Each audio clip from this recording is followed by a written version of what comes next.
वर्ता जामिन है। तो इस प्रकार से ये 5 श्लोकों में बात हमने देखी कि सच्चा राजा वास्तव में जो राजा है वो कौन है। उसमें जो सबसे अंतिम श्लोक 5वां है उसमें बताया गया, जहां कृष्ण वर्ण रक्त नेत्र भयंकर पुरुष के समान पापों का नाश करने हारा दंड विचरता है, वहां प्रजा मोह को प्राप्त न होके आनंदित होती है। जहां इस प्रकार का दंड नहीं विचरता, भय देने वाला, दुष्टता के लिए भयकारक, वहां प्रजा मोह को प्राप्त हो जाती है, विपरीत ज्ञान को प्राप्त हो जाती है, उल्टा सीधा करने पड़ती है। ये संकेत स्पष्ट यहाँ से उपलब्ध हो रहा है। तो ऐसे जो भय उत्पन्न करने वाला दुष्टों के लिए ऐसा राजा होना चाहिए। और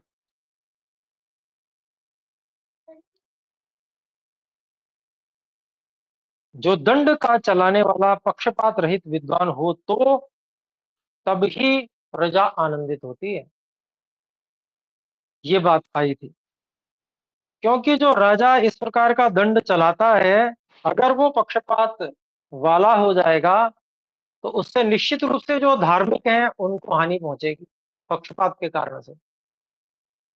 और जब धार्मिकों को हानि पहुंचेगी तो उस राज्य में जो है अव्यवस्था होगी, लोग आनंदित नहीं रह पाएंगे, भय से युक्त हो जाएंगे।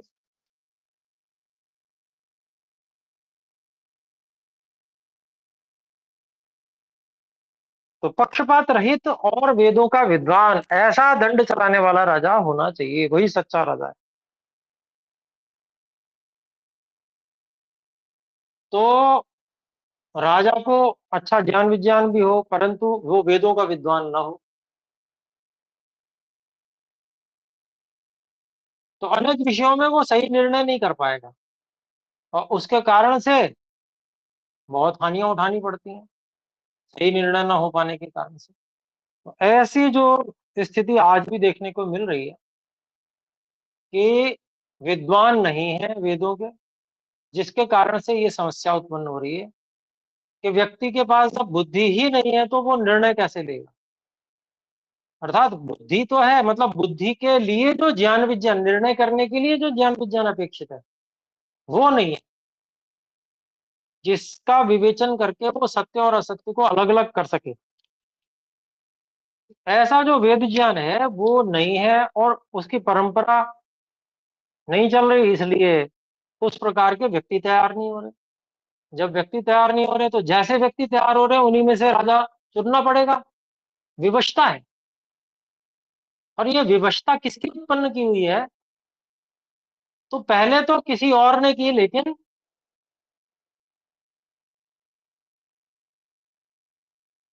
फिर बाद में हमने ध्यान नहीं दिया इस चीज पे, तो इसका जो कारण अभी हम स्वयं बने हुए हैं। तो वैसे तो वास्तविकता है कि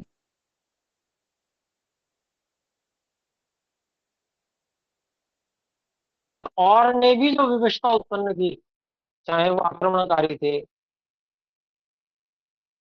उसका कारण है कि हमने उसका पठन पालन छोड़ दिया, हमने विद्या का दान देना बंद कर दिया। इसीलिए ऐसे लोग विदेशों में भी उत्पन्न हो पाए कि जो वेद विरोधी थे।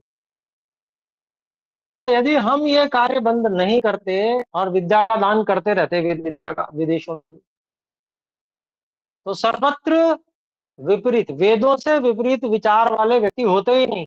और जब होते ही नहीं तो हमको इस विवशता का समय कभी देखना ही नहीं पड़ता। तो मूल कारण कहीं ना कहीं हम ही हैं। और जब तक हम अपने दोष से दूर भागते रहेंगे, दूसरों पर दोषारोपण करते रहेंगे कि तुमने हमारी वेद विद्या को विनष्ट कर दिया, तब तक ये कभी भी सुधार की स्थिति प्राप्त नहीं हो सकती, क्योंकि कारण हम किसी और को मान रहे हैं और उसमें उसका नाश करने के लिए प्रयास कर रहे हैं।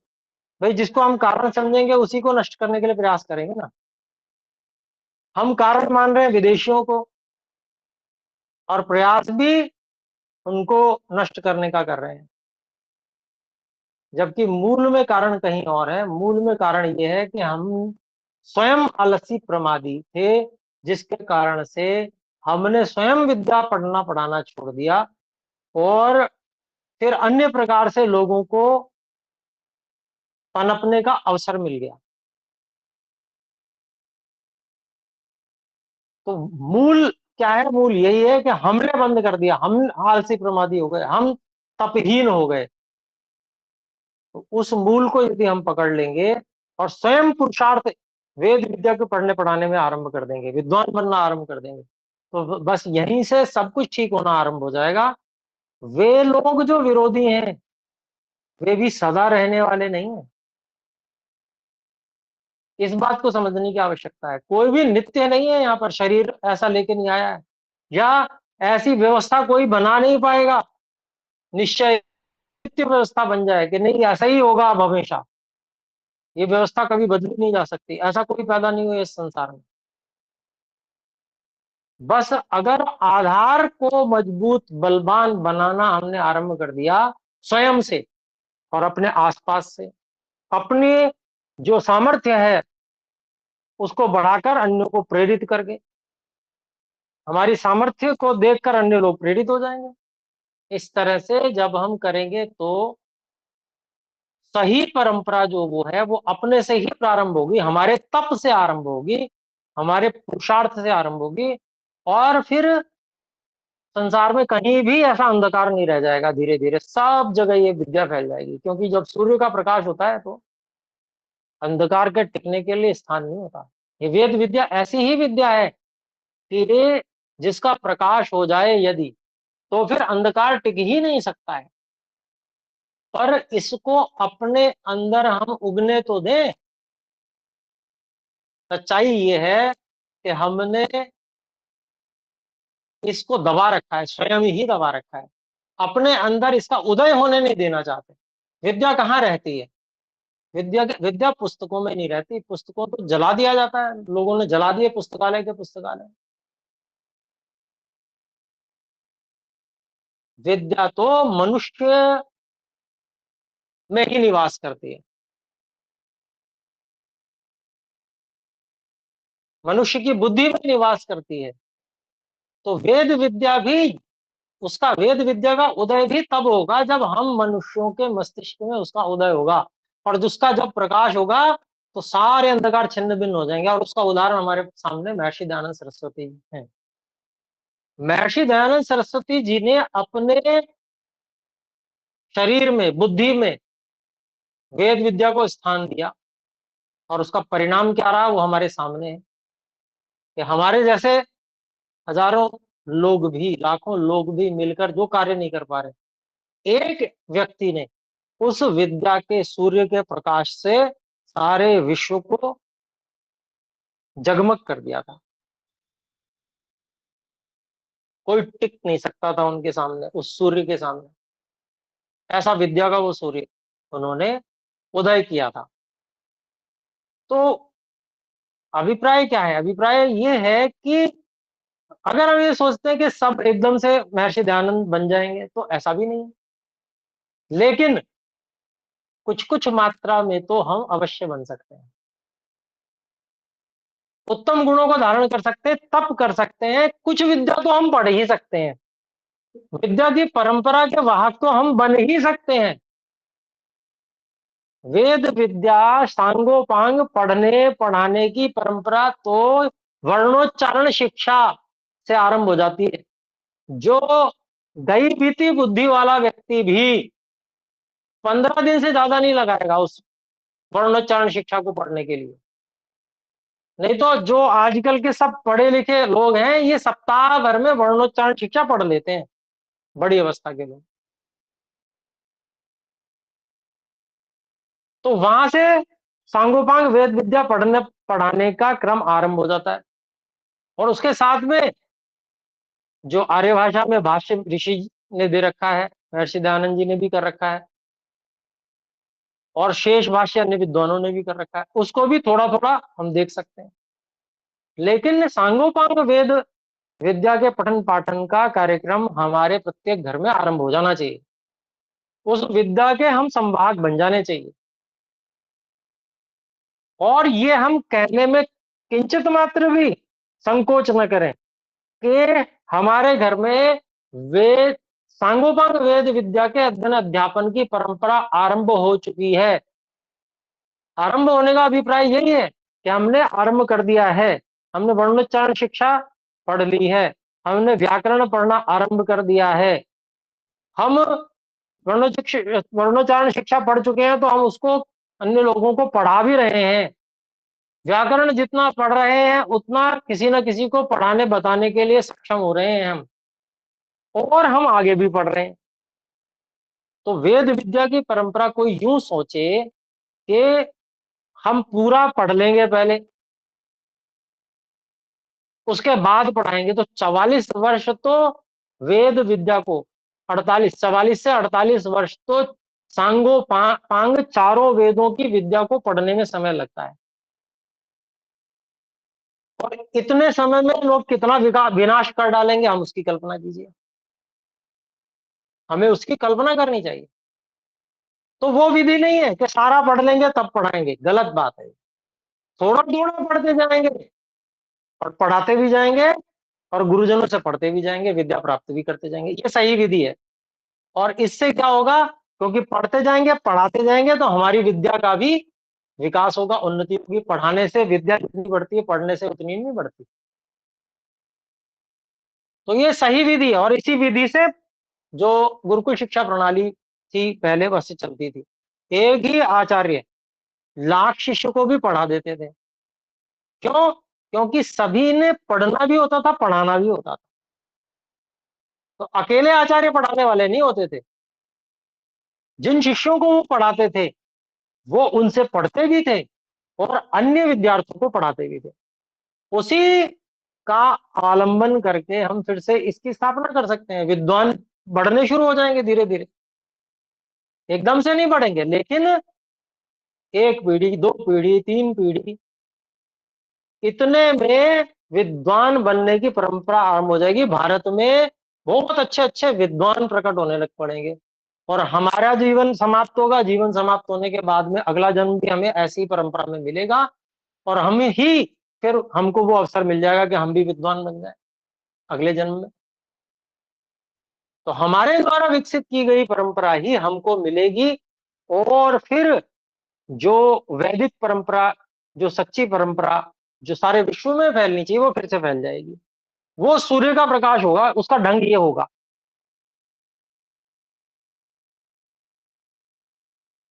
हर व्यक्ति को उस आंदोलन में, क्रांति में भाग लेना है। तब जाके हमें ऐसा राजा प्राप्त हो सकता है। सच्चा राजा कौन है? तो सच्चा राजा कौन है? सच्चा राजा वेदों का विद्वान है। सच्चा राजा पक्षपात रहित है। सच्चा राजा दुष्टों के प्रति अत्यंत कठोर है। तो ऐसा तभी होगा जब इतना तप करने के लिए हम स्वयं तैयार हो जाएंगे, सभी लोग। एक व्यक्ति से काम नहीं चलने वाला, बहुत बड़ा समूह चाहिए इस कार्य को संपूर्णता से करने के लिए। कभी कभी हम लोग ऐसा सोचते हैं कि सन्यासी है वो अपना कर्तव्य पूर्ण कर रहा है। भले ही वो सन्यासी की योग्यता नहीं रखता, फिर भी एक परंपरा को निर्वाह करने के लिए उसने अपनी सारी इच्छाओं का बलिदान दिया और वो सन्यासी बन गया और वो आदर्शों का पालन कर रहा है। ऐसे बहुत से सन्यासी हमें देखने को मिल जाएंगे जो ये वास्तव में स्वीकार करेंगे कि देखिए, सन्यास की योग्यता तो पूरी अभी नहीं है, परंतु सन्यासी कोई है ही नहीं, इस परंपरा का विच्छेद ना हो जाए इसलिए हमने सन्यास ले लिया। और हम युद्ध कर रहे हैं अपने अंदर ही, और हम कभी भी जो हमारे अंदर कोई भी इस प्रकार का विकार है उसको विजयी नहीं होने देंगे। ऐसे बहुत से अच्छे सन्यासी भी मिल जाएंगे। अब सन्यासी क्योंकि उन्होंने कपड़े रंग लिए हैं तो उनको सन्यास धर्म पालन करना अनिवार्य है। क्या ये उत्तरदायित्व का निर्वाह करना यहीं तक सीमित है? क्या हमारे ऊपर ये लागू नहीं होता है? पीछे गृहस्थ विषय चल रहा था, एक प्रश्न उठा था कि आखिर विवाह होने योग्य तो किसी के नहीं है, फिर भी हो रहे हैं। तो उत्तर ये आया था कि भाई शूद्र में कोई नियम थोड़ी है, विवाह तो उनके भी होंगे ही। तो शूद्रवत हो रहा है सब कुछ मामला आजकल, लेकिन हो तो शूद्रवत रहा है। लेकिन हम कहीं ना कहीं कोई वैश्य की, कोई क्षत्रिय की, कोई ब्राह्मण की भूमिका तो निर्वाह कर ही रहे हैं आज भी। नहीं तो समाज कैसे चलेगा? भले ही योग्य नहीं है, फिर भी हम उस उत्तरदायित्व का निर्वाह कहीं ना कहीं कर रहे हैं। और यदि हम उस उत्तरदायित्व का निर्वाह कर रहे हैं और हम उन आदर्शों का पालन नहीं करते हैं, तो हम दोषी हैं। क्या एक सन्यासी ही केवल कपड़े रंगने के बाद में सन्यास के धर्म का पालन करे, और अन्य जो भले ही योग्य नहीं है, गृहस्थ हैं, भले ही वो क्षत्रिय हैं, भले ही वो वैश्य हैं, भले ही वो ब्राह्मण का कार्य कर रहे हैं, तो क्या वे आदर्शों का पालन नहीं करें? सीधा सा प्रश्न कर रहा हूं मैं, ये बिल्कुल हम सबके सामने ये प्रश्न खड़ा हुआ है। क्या हमें, क्योंकि हमने कपड़े नहीं रंगे हुए हैं, हमारे ऊपर कोई लेबल नहीं चिपका है कि हम ब्राह्मण हैं या हम क्षत्रिय हैं या हम वैश्य हैं, तो इसका मतलब हमें सब प्रकार की छूट मिल गई, हम कुछ भी करें? कोई उत्तरदायित्व नहीं रह गया हमारा। ये आज प्रश्न हम सबके सामने खड़ा हुआ है। अगर योग्यता नहीं है तो इससे छूट नहीं मिल जाती है। यह इस बात को सिद्ध करता है कि हमें योग्यता का निर्माण करना चाहिए। योग्यता का निर्माण न करना, ये पाप है। अर्थात हमको, हम अपने को मिली हुई छूट का दुरुपयोग कर रहे हैं, ये पाप नहीं है क्या? और हम सब इस पाप से युक्त हो गए हैं आज, इसलिए दुख भी भोग रहे हैं और गालियां दूसरों को देते हैं। अपनी ओर नहीं देखते हम कि हम अपने उत्तरदायित्वों का कितना निर्वहन कर रहे हैं, हम कितने तप से युक्त हैं, हम कितने अपने आश्रम धर्म का, वर्ण धर्म का, कितने जो भी हमको मिला हुआ है, भले ही हम, हमारी योग्यता अभी नहीं है, तो भी हम उस पे कितनी गंभीरता से उसका पालन कर रहे हैं। अगर योग्यता नहीं है तो हम प्रतिदिन योग्यता बनाने के लिए प्रयासरत हैं अथवा नहीं है? क्या यह हम अपनी ओर आत्मनिरीक्षण नहीं करते? और नहीं करते हैं तो ये सबसे बड़े दोषी हैं। और ये व्यवस्था जो विधान के रूप में ऋषि मनु जी ने दी है, वो व्यवस्था कभी हम लागू होते देख नहीं पाएंगे, कर नहीं सकते कभी, दूसरों को दोष देते रह जाएंगे। ये बहुत बड़ी विडंबना हम अपने साथ है, हमारे साथ में। तो इसलिए ये प्रेरणा यदि हमारे सामने उपस्थित हो रही है सत्यार्थ प्रकाश के माध्यम से, तो ये हमको अपने ऊपर लागू करने की आवश्यकता है। सत्य के जागरण के लिए सत्य अर्थ का प्रकाश महर्षि दयानंद सरस्वती जी ने किया है। और यदि हमारे अंदर इस सत्य का जागरण नहीं हो पाता है, तो हमने चाहे 10 बार सत्यार्थ प्रकाश पढ़ लियो, तो उसका कोई विशेष लाभ नहीं है। कुछ लाभ तो है कि भाई एक जो सत्य की परंपरा है उसके निर्वाहक थोड़े बहुत हम बन रहे हैं, परंतु वास्तविक लाभ तब है जब जीवन में आमूलचूल परिवर्तन हो जाए, हम उसके प्रकार, उस प्रकार से जीवन जीना आरंभ कर दें और उसके परिणाम समाज में दिखने आरंभ हो जाए। और वो विद्या के पठन पाठन के रूप में होने चाहिए, मूलभूत, क्योंकि उसी से योग्यता बनती है, सांगोपांग वेद विद्या के पठन पाठन से। तो यहां पर जो बात 5वें श्लोक में कही गई थी कि वो जो दंड चलाने वाला पक्षपात रहित और विद्वान हो, विद्वान का अभिप्राय ही वेदों के विद्वान से है। एक मिनट के लिए क्षमा करेंगे।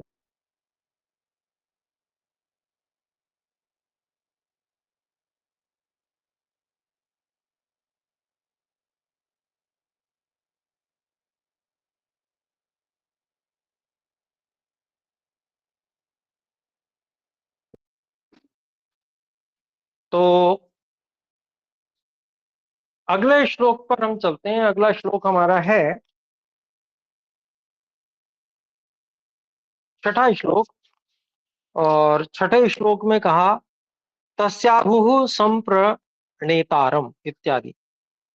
इसका अभिप्राय है जो उस दंड का चलाने वाला सत्यवादी, विचार के करने हारा, बुद्धिमान, धर्म, अर्थ और काम की सिद्धि करने में पंडित राजा है, उसी को उस दंड का चलाने हारा विद्वान लोग कहते हैं। तो बात वहीं पर आ जाती है कि इस प्रकार के महापंडित विद्वान लोग बनेंगे कैसे। तो उसके लिए जब तक हम लोग मिलकर उन परंपराओं को स्थापित नहीं करेंगे समाज में, उन परंपराओं को स्थापित करना, उनके पुष्पित पल्लवित होने के लिए वातावरण तैयार करना, ये हमारा कार्य है। अगर हम इसको नहीं करते हैं और व्यर्थ में केवल स्वप्न मात्र देखते रहते हैं कि कोई करेगा, तो ऐसा कभी भी होने वाला नहीं है। फिर ऐसे ही चलता रहेगा, यही इसी तरह से मार खाते रहेंगे हम लोग। मार खाने का अभिप्राय कोई पीट रहा हो ऐसी बात नहीं है, लेकिन हम जैसा चाहते हैं वैसा हो नहीं रहा है, इसी को मार खाना कहेंगे हम। फिर आगे देखते हैं। जो दंड को अच्छे प्रकार राजा चलाता है, वह धर्म, अर्थ और काम की सिद्धि को बढ़ाता है। और जो विषय में लंपट, टेढ़ा, ईर्ष्या करने हारा, क्षुद्र, नीच बुद्धि न्यायाधीश राजा होता है, वह दंड से ही मारा जाता है। तो ये जो महर्षि मनु जी ने बात कही है, बिल्कुल सत्य है। और इसका जो उदाहरण व्यवहार भानु पुस्तक में गवर्नर राजा के रूप में उसका दिया गया है, किस प्रकार से वो जो है मारा जाता है अंत में, तो वैसा ही समझना चाहिए। वो उदाहरण उसी के लिए है। और ये इस प्रकार के जो दुर्गुण हैं, वह उस प्रकार के यदि राजा न्यायाधीश में होते हैं, जो विषय में लंपट है, ईर्ष्या करता है, क्षुद्र नीच बुद्धि है, तो इस प्रकार का जो राजा है वह नष्ट होता है। और स्वयं तो नष्ट होता है, प्रजा को भी बहुत सारा नष्ट करता है। फिर आगे कहते हैं जब दंड बड़ा तेजोमय है, उसको अविद्वान, अधर्मात्मा धारण नहीं कर सकता, तब वह दंड धर्म से रहित कुटुंब सहित राजा ही का नाश कर देता है। तो यह जो दंड यहां पर कहा गया, ये न्याय व्यवस्था को कहा गया है। और जो न्याय व्यवस्था है, वह न्याय व्यवस्था और जो नियम है न्याय के, कानून जिसे बोलते हैं, जब इसका सदुपयोग नहीं किया जाता, ठीक प्रकार से उपयोग नहीं किया जाता है, तो फिर उसमें से लूज पोल्स निकालने वाले बहुत सारे लोग उपस्थित हो जाते हैं। और उन्हीं के आधार पर फिर राजा नष्ट हो जाता है। अभी उदाहरण इसका बहुत जिसको कहें बहुत से देशों में देखने में मिला है कि विदेशी शक्तियों ने इस प्रकार के नियमों, जो लूज पोल्स थे, उनका उपयोग करके सत्ता को उखाड़ फेंका, जनता को जो है असंतुष्ट बनाया, असंतोष उत्पन्न किया, कर उनको विरोध में कर दिया और राजा को फिर उखाड़ फेंका। तो ऐसे बहुत सारे उदाहरण वर्तमान में भी देखने में आ रहे हैं, जिसमें विदेशी जो है इस प्रकार का उपयोग कर रहे हैं। तो ये अपने देश में भी करने के बहुत सारे प्रयास कर सकते हैं लोग, लेकिन यदि बुद्धिमान होगा राजा, तो वो इन सब परिस्थितियों से निपट सकता है। क्योंकि अभी स्थिति यह है कि पूरी तरह से वेद के अनुसार चलने वाला ना तो राजा है, और बाकी लोग उससे भी ज्यादा गए गुजरे हैं। विदेशी और भी ज्यादा गए गुजरे हैं। तो ये संभावना हो सकती है कि जो वर्तमान राजा है वो किसी तरह से अपनी शासन व्यवस्था को बचाए रख पाए।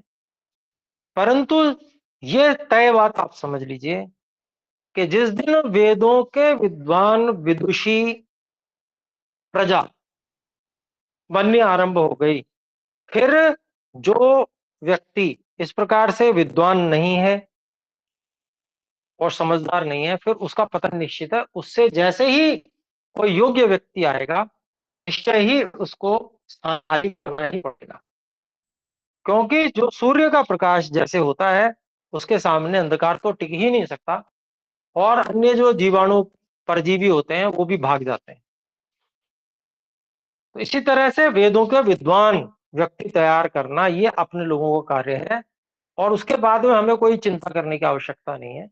ऐसे आचरणवान और वेदों के विद्वान पराक्रमी यदि हम व्यक्ति निर्माण कर देते हैं, फिर उसके बाद का कार्य अपने आप आरंभ हो जाएगा। हमें कुछ सोचने और योजना बनाने की बहुत ज्यादा आवश्यकता नहीं पड़ेगी। निर्माण का करना है, मूल कार्य हम आरंभ कर दें, बाकी काम अपने आप हो जाएगा। फिर तो सूर्य चमकेगा ही चमकेगा। फिर आगे देखते हैं, क्योंकि जो आप्त पुरुषों के सहाय विद्या सुशिक्षा से रहित विषयों में आसक्त मूढ़ है, वह न्याय से दंड को चलाने में समर्थ कभी नहीं हो सकता। तो किस किस से रहित बताया है? तो पहले तो जो आप्त पुरुषों के सहाय से रहित है। आप्त पुरुष कौन है? जो सत्यवादी, सत्यमानी, सत्यकारी होते हैं।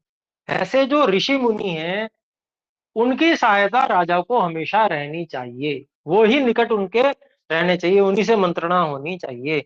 उदाहरण, जो महाराजा दशरथ का राज्य था, उसमें ऐसे ही ऋषि मुनि उनके हमेशा मंत्री हुआ करते थे। खुद ऋषि वशिष्ठ उनके मुख्य पुरोहित थे।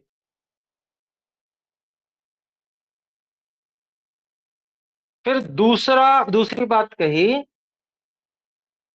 विद्या से रहित, अर्थात वेद के विद्या से रहित यदि उसके सहायक हैं, तो इसका मतलब वो कहीं ना कहीं गड़बड़ कर देंगे, और उस उनके गड़बड़ करने का जो प्रभाव है उसके व्यक्ति के राज्य पे अवश्य पड़ेगा, उसकी राजनीति पे पड़ेगा। तो ऐसा ही हम देखने में हमको आ रहा है कि ऐसा जो केवल एक राजा मात्र, अगर वो अकेला ही है और सही वही है, बाकी सब गड़बड़ है, तो फिर टिकना बड़ा कठिन हो जाता है, और संभावनाएं लगातार बनी रहती हैं कि कब उसकी गद्दी छिन जाएगी, कब उसको उठा के फेंक दिया जाएगा। और इस कारण से वो व्यक्ति बहुत सारे अच्छे अच्छे कार्य नहीं कर पाता।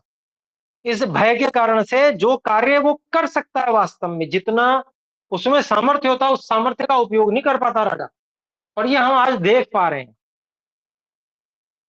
कि किस कारण से जो राजा है, अच्छा होते हुए भी उसमें बहुत सारी अच्छाइयां हैं, लेकिन वो फिर भी बहुत सारे अच्छे कार्यों को नहीं कर पा रहा, क्योंकि उसे भय है कि उसे उखाड़ के फेंक दिया जाएगा। उसको अपनी गद्दी को भी बचाए रखना है, ये तलवार उसके ऊपर सदा लटकती हुई रहती है। इसलिए बहुत सारे अच्छे कार्य बड़े विलंब से हो पा रहे हैं, बड़ी देर से हो पा रहे हैं।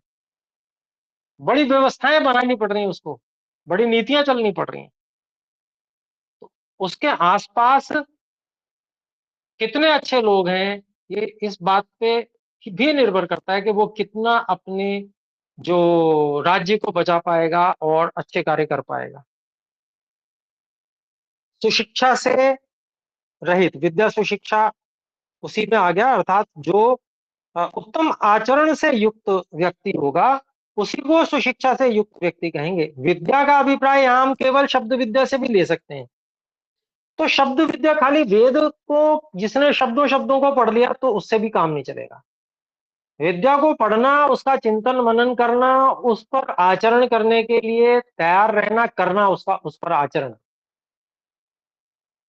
और उसकी बार बार प्रेरणा होना उत्तम आचरण के लिए, उसका उदाहरण सामने प्रस्तुत होना उस तप का, ये सुशिक्षा है। ये गुरुकुल के आचार्य इसी प्रकार के तपस्वी आचरणवान हुआ करते थे, इसीलिए वो इस प्रकार के व्यक्ति तैयार हो पाते थे। तो अगर आगे व्यक्ति तैयार करने हैं तो संगोपांग वेद विद्या का पठन पाठन तो जरूरी है ही है, वो तो मूलभूत है ही, लेकिन हम लोगों के तपपूर्ण आचरण भी आवश्यक है।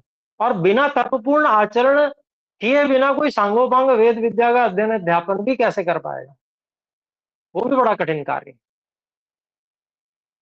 तो इसलिए ये जो सुशिक्षा है, इससे रहित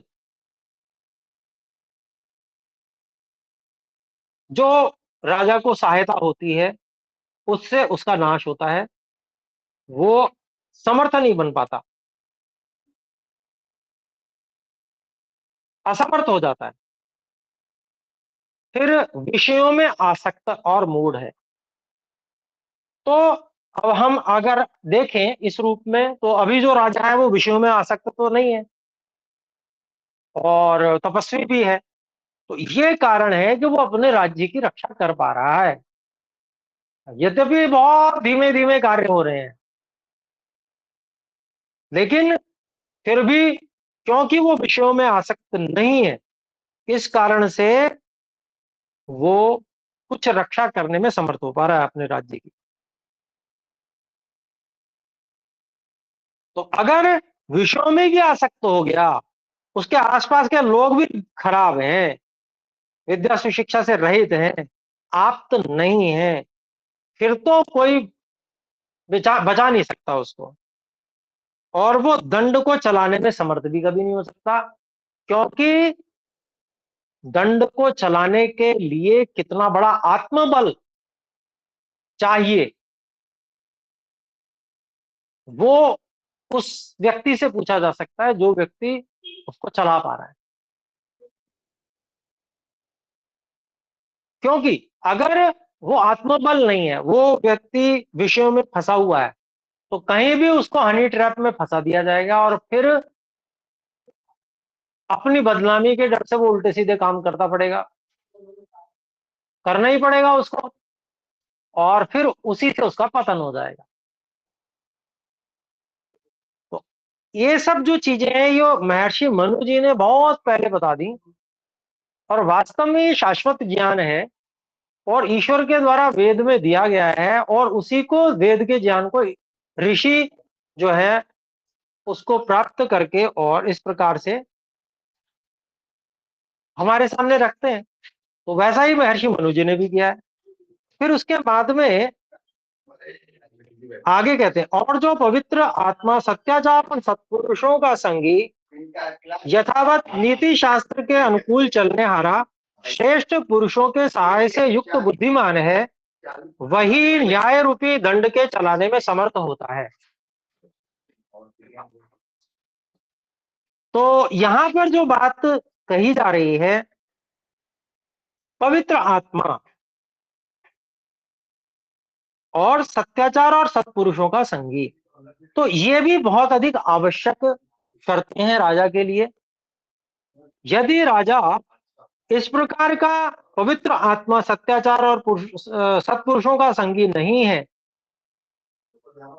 यथावत नीति शास्त्र के अनुकूल चलने वाला नहीं है, श्रेष्ठ पुरुषों के सहाय से युक्त बुद्धिमान नहीं है, तो भी वह इस प्रकार के न्याय रूपी दंड को चलाने में समर्थ नहीं हो सकता। और अगर वो इस प्रकार का है तो न्याय रूपी दंड को चला पाएगा।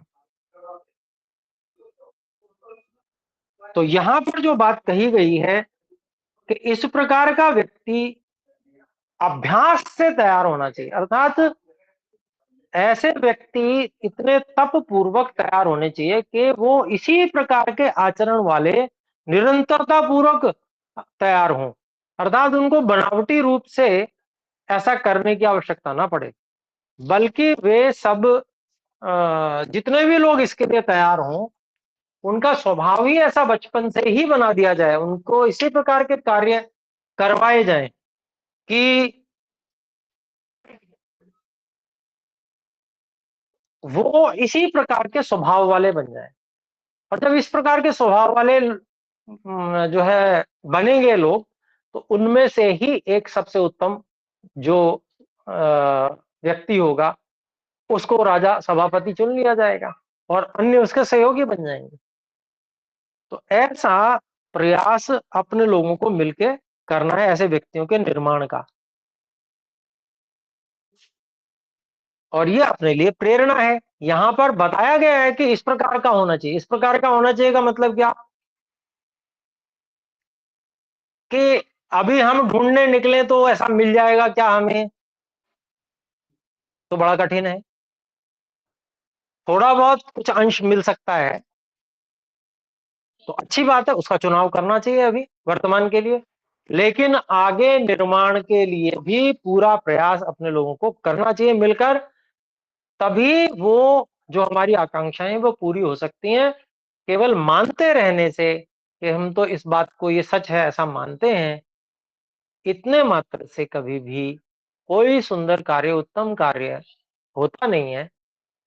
और विवशताएं घेरे रहती हैं, विवशताओं से ऊपर नहीं उठ सकते कभी भी। तो अभी आज समय हो चुका है तो इतना ही रखते हैं। आज थोड़ा सा विलंब हो चुका था, समय का ध्यान नहीं रहा इस कारण से, तो थोड़ा सा हमने अधिक कर लिया।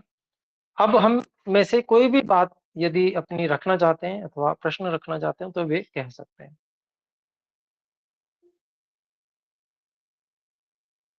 शंका समाधान के रूप में अथवा उपाय के रूप में। क्योंकि देखिए, केवल पढ़ना पर्याप्त नहीं होता है। पढ़ने के साथ हम उसमें कर क्या सकते हैं, हम क्या करेंगे, ये विचार करना भी बहुत अधिक आवश्यक होता है।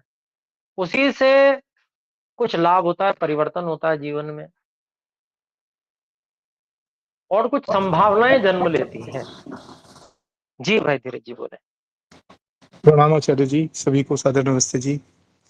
आचार्य जी, मेरे मन में यही एक बात उठ रही है कि क्या क्षत्रियत्व के बिना हम राजधर्म के विषय में क्या हमारा कुछ कर सकते हैं हम? ठीक है, हम तो जैसे वोटर्स हैं, वी कैन सिलेक्ट, लेकिन उस ओर बढ़ने के लिए जब तक हम अपने अंदर क्षत्रियत्व ना लेकर आए तब तक तो किस तरीके से हम उसमें कुछ काम करें? जी देखिए, आपने बहुत अच्छा प्रश्न उठाया, और इस विषय पे मैंने थोड़ी बात भी की थी कि हम जो काम कर सकते हैं वो आधार निर्माण का है। हम जी ऐसे व्यक्तियों के तैयार होने के लिए भूमि तैयार कर सकते हैं, वातावरण तैयार कर सकते हैं, कि जो वास्तव में उस प्रकार के विद्वान, शक्तिशाली, बुद्धिमान, न्यायप्रिय, पक्षपात रहित, है ना, चारों वेदों के विद्वान ऐसे व्यक्ति हों। तो हमको जो है अभी वर्तमान में किसी व्यक्ति को ढूंढना वो थोड़ा सा कठिन पड़ेगा, और कठिन क्या है, मिलेगा भी नहीं। जो व्यक्ति अगर मिल भी जाएगा और वो ये दावा करता होगा कि मैं ऐसा हूं, तो उसकी हमको बहुत सारी बैकग्राउंड चेक करनी पड़ेगी। उसने बचपन से लेकर अब तक किया गया है, उसके अभ्यास कैसे रहे हैं, है ना, तब जाके हम उसका ठीक चुनाव कर सकते हैं। अन्यथा अधिकांश व्यक्ति क्या होते हैं, जो जैसे अभ्यास उसको रहे होते हैं उसके अनुकूल ही आचरण किया करते हैं। तो अगर हमें तो उत्तम राजनीति वाले व्यक्ति चाहिए, तो उसके लिए हमको आधार निर्माण का कार्य, ये तो हमें सुनिश्चित है, वो तो हम कर ही सकते हैं। दूसरी बात कि हम वोट दे सकते हैं, तो वहां पर जो स्थिति है, वहां स्थिति हमारे कुछ विशेष वश में नहीं है। उसका कारण क्या है? उसका कारण यह है कि सबको बराबर समान मताधिकार है। अर्थात जी जो व्यक्ति चाहता है कि सब कुछ उल्टा हो जाए, खराब हो जाए, लोग नशे में रहें, लोग मांसाहार करें, ऐसे लोग भी तो बहुत सारे हैं। बल्कि ऐसे लोगों की संख्या अभी बढ़ गई है, मैं ये कहना चाहूंगा। ऐसे लोगों को भी उतना ही मताधिकार है जितना मताधिकार समाज को उत्तम बनाने वाले लोगों को है। तो ऐसी स्थिति में मताधिकार बहुत ज्यादा कुछ नहीं कर सकता है। ऐसी स्थिति में केवल हम क्या कर सकते हैं कि हम ऐसा संगठन खड़ा करें जिसमें इस प्रकार के लोगों को मताधिकार हो कि जो अधिक विद्या पढ़े हुए हैं, जो अधिक उत्तम आचरणवान है, उनको अधिक मतों का अधिकार हो। ऐसा संगठन खड़ा कर सकते हैं, वो एक उदाहरण बन जाएगा पूरे देश के लिए। और उसके लिए हम गुरुकुल क्रांति संगठन को तैयार कर रहे हैं और उसके लिए चाहते हैं कि अधिक से अधिक लोग इसमें सम्मिलित हों। हम प्रेरणा भी करते हैं कि आप विद्या पढ़ो। अभी तो स्थिति ये है कि सब एक समान है, विद्या पढ़ने में एक जैसे ही है लगभग लगभग। तो किसको हम अब ज्यादा मताधिकार दे देंगे ये बताइए, है ना? पहले तो संगठन खड़ा हो और वो इस बात से सहमत हो कि ये जो विवेक जी कह रहे हैं ना, इनकी बात ठीक है। इस बात से सहमत होने वाले बहुत सारे लोग चाहिए संगठन में, कम से कम लाखों की संख्या में लोग चाहिए संगठन में। और अभी हमारी हजारों की संख्या भी क्रॉस नहीं हुई है, अभी हम केवल सैकड़ों में ही हैं। तो इतनी छोटी स्थिति में हम कोई बहुत विशेष निर्णय लेने की स्थिति में नहीं है। इसके लिए बहुत पुरुषार्थ करना पड़ेगा हमें संगठन में साथ जोड़ने के लिए लोगों को। लेकिन जो जुड़ते जाएं वो इससे सहमत होते जाएं कि ऐसा ही होना चाहिए और आने वाले लोगों को सहमत करते जाएं कि जितनी अधिक विद्या, जितना भी अधिक उत्तम आचरण, उतना ही अधिक मताधिकार। एक संगठन में ऐसा होगा और उस संगठन की फिर उन्नति होती चली जाएगी, उसमें उत्तम से उत्तम लोग ऊपर आएंगे, ऊपर की सभा में आएंगे मताधिकार के अधिकार पर। तब वहां फिर ऐसी संभावनाएं बनेंगी कि उत्तम विद्या वाले व्यक्ति उसमें से राजनीति में आ पाए, उनका हम चुनाव कर पाएंगे। और इसको हम कर रहे हैं अभी। हमने सुरक्षा क्रांति भी इसीलिए तैयार किया है, उसमें वर्तमान की परिस्थितियों को देखकर भी कार्य हो रहा है, लेकिन योजना उसमें यही है जो जिस पर हम बात करते हैं। और तो उसमें स्वामी प्रेरणा क्षमा सत्यार्थ प्रकाश है और महर्षि दयानंद जी के ग्रंथ है। जी भाई बोले। क्षमा करें स्वामी जी बीच में टोकने के लिए। मैं कह रहा था स्वामी जी, जो मताधिकार वाली हम बात कर रहे हैं कि किसका कम अधिकार है किसका अधिक अधिकार है, तो क्या ऐसी ही बात जब अपने सभापति चुनने की है कि अपने में से विद्वान को चुने सभा जो है, तो वो भी क्या इसी तरीके की बात है? जी बिल्कुल ऐसा ही होना चाहिए। जिसकी अधिक योग्यता हो उसको अधिक मताधिकार हो। जैसे सन्यासी की एक बात आई, महर्षि दयानंद सरस्वती जी ने कहा कि एक सन्यासी जो सत्य को जानने वाला, वेदों के विद्वान, वो अकेला एक बात कह रहा है और बहुत बड़ा समुदाय और उससे विपरीत बात कह रहा है, तो किसकी बात मानी जाए? तो ऋषि दयानंद कहते हैं कि इस सन्यासी की बात माननी चाहिए। ये क्या है? ये मताधिकार ही तो है। कहने शब्दों का परिवर्तन है, केवल शब्द बदल दिए गए हैं, लेकिन है तो ये मत का ही अधिकार। किसका मत मानोगे आप? तो जो अधिक विद्वान है, अधिक आचरणवान है, जो समर्पित है ईश्वर के प्रति, उसकी बात मानी जाएगी, है ना? ये संकेत करता है इस चीज का। और महर्षि मनु जी ने एक श्लोक भी लिखा है कि किसका मान्य अधिक करें। मान्य का मतलब क्या है? मानो, किसकी बात अधिक मानी जाए। मानी जाए का मतलब किसके मत को अधिक स्वीकार किया जाए।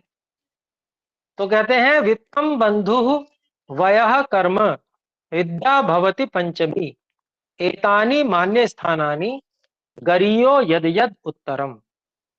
ये आया भी है श्लोक, सत्यार्थ प्रकाश में भी कहीं आया है और हो सकता है पीछे आया हो या आगे आ जाएगा। तो इस श्लोक में ऋषि मनु ने किनका मान्य अधिक करना चाहिए इसका क्रम दिया है। उस क्रम में कहा कि वित्तम पहला स्थान किसका है? तो जो धन वाला है। बंधु, जिसके बंधु बांधव अधिक है उसका दूसरा स्थान है। फिर वयः, जिसकी जो अनुभव में अधिक है, अवस्था जिसकी बड़ी हो चुकी है, जीवन के अनुभव अधिक है, उसको तीसरा स्थान दिया है। और कर्म, जो सामाजिक कर्म करता है, समाज की व्यवस्था चलाता है, समाज में जो सामाजिक उत्तम उत्तम कार्यों को करता है, सबको सुख देने के लिए, सबकी विद्या बढ़ाने के लिए, ये सामाजिक कर्म करने वाला व्यक्ति है, इसको चौथा स्थान दिया है।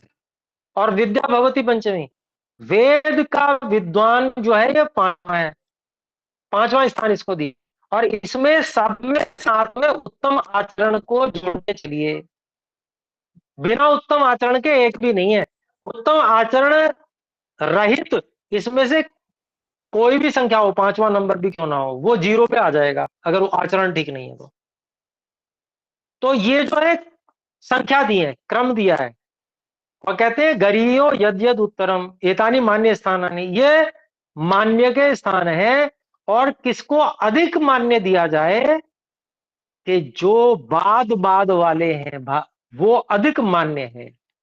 यानी कि विद्या वाला सबसे अधिक मान्य है, विद्या प्लस आचरण दोनों लगा लीजिएगा, सदाचार, विद्या प्लस सदाचार, वो पहला स्थान है। फिर उत्तम कर्म करने वाला प्लस सदाचार, उसका दूसरा स्थान है मान्य करने में। तो ये वोट ही तो दे रहे हैं, वोट का वेटेज ही तो दे रहे हैं, वोट में कितना वेटेज किसके होना चाहिए, यही तो है, ऋषि मनु कह रहे हैं देख के। तीसरा स्थान जिसकी अवस्था बड़ी हो वो है। चौथा स्थान जिसके बंधु बांधव अधिक है उसके हो। और पांचवा स्थान जिसके पास धन अधिक हो उसका भी है। और जिसके पास ये पांचों नहीं है उसको कम से कम एक मत का अधिकार तो उसको भी दो। तब जी आचार्य जी। इससे जो है व्यवस्था ठीक बनेगी, इससे सही व्यक्ति चुन के सबसे ऊपर आएगा। ठीक है भ्राता जी। जी बहुत बहुत धन्यवाद आचार्य जी। फिर तो विद्या जो है वही सबसे वास्तविक आवश्यकता है, वेद जी विद्या का बिल्कुल ज्ञान जो है, क्योंकि यह ज्ञान जो है वास्तव में जो सृष्टि बनाई है ईश्वर ने, जो दुनिया संसार को रचा हुआ है और मनुष्य योनि भी बनाई है, इसका उत्तम उत्तम उद्देश्य तो मुक्ति ही है। और जो भोग अपवर्गदाय कहते हैं कि सृष्टि की रचना की, तो भोग तो कर्मों का फल भोगना है और फिर मुक्ति प्राप्त करनी है। तो जब तक जीवन जीना है तब तक कर्म करने हैं और फल भोगना है, लेकिन लिप्त नहीं होना इनमें। तो केवल ये व्यवस्था ही है कि इस संसार में किस तरीके से समाज को चलाना है, कि शूद्र, वैश्य, क्षत्रिय, ब्राह्मण, ये वर्ण जो है केवल समाज को चलाने के लिए ही बनाए गए हैं। लेकिन कोई सा भी वर्ण ऐसा ना हो जो आसक्ति रखे समाज में। सभी जो है जाने इस बात को कि यहाँ से मुक्त होकर ही हमें आगे जाना है। तो वह ज्ञान जब तक किसी मनुष्य को प्राप्त नहीं होगा, वो किस चीज को कैसे जानेगा? क्योंकि सृष्टि की तो प्रकृति, ये तो प्रकृति ऐसी है जो अपने में लिप्त करती है, अपने में आकर्षित करती है सभी जीवात्माओं को, मनुष्यों को। तो इस वजह से आसक्त होते हैं। और ज्ञान जब तक नहीं प्राप्त होगा किसी को, वो सत्य ज्ञान को जानेगा नहीं, तो फंसता ही जाएगा। तो बिल्कुल जी असूरी बिल्कुल नाम सही तेंदुओं कह का रहे हैं, वो आदमी फंसता ही रहेगा। तो ये सब जो उचित कह रहे हैं। ये सब जो वेदों में जो राजधर्म भी जो मनुस्मृति में भी जो लिखा, वो यही देख के लिखा कि आसक्ति नहीं करनी है और अपने धर्म का पालन करना है, सबको अपने अपने वर्णानुसार। तो बिल्कुल, और उसमें भी जो धर्म बताए गए हैं, जैसे गृहस्थ में गृहस्थ धर्म बताया गया है, उसमें भी जो पठन पाठन को मुख्य धर्म बताया है, देखिए सभी के लिए। जी हमने जी जी महातैत्तिरीय उपनिषद की बात भी पढ़ी थी। तो जो वेद का पठन पाठन है, वेद के सांगोपांग वेद का पठन पाठन का कार्यक्रम है ना, ये अपने लोगों का मुख्य कर्तव्य है। उसके बिना ज्ञान नहीं होगा, ज्ञान नहीं होगा तो व्यक्ति कुछ भी करने में समर्थ नहीं हो सकता है। तो वही बात जो आपने कही उसी को मैंने दोहरा दिया, लेकिन मैंने साथ में वेद ज्ञान और जोड़ दिया, वो बहुत आवश्यक है, क्योंकि उसके बिना तो बहुत नाश हो रहा है, और वो अगर जुड़ गया तो सब संभल जाएगा। तो एक चीज ये अपने लोगों को व्यवस्था बनानी है इसकी, उसके लिए तप करना पड़े जो कुछ वो हमें करना है, ये अपने लोगों को सबको मिलकर करना है। ये हमारा सबका साझा कार्य है, सबको मिलकर करना है इस कार्य को। तो ये अपने दिमाग में, मस्तिष्क में सबको बहुत अच्छे से बैठ जाना चाहिए कि वेद विद्या के सांगोपांग पठन पाठन का कार्य ये सबसे मूलभूत आवश्यकता है। इसकी परंपरा को बनाना, इसको सबको इसका अवसर मिल जाए, उसके लिए व्यवस्था बनाना, सब उसकी ओर आकर्षित हो, उसके लिए प्रयास करना, उसमें से व्यक्तियों का निर्माण हो, उन निर्माण हुए व्यक्ति जो है वो भ्रष्ट व्यवस्था के आहार न बन जाए, इसका ध्यान रखना, ये सब अपने लोगों का कार्य है। वो वातावरण तैयार करना अपने लोगों का कार्य है, उसके लिए अपने सब लोगों को मिलकर लगना चाहिए। तो अभी समय हो रहा है, तो अभी विराम करेंगे। आइए मिलकर एक बार ओम का उच्चारण करें। ओम।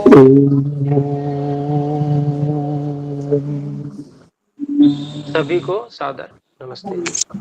सभी को सादर नमस्ते जी। नमस्ते, प्रणाम आचार्य जी।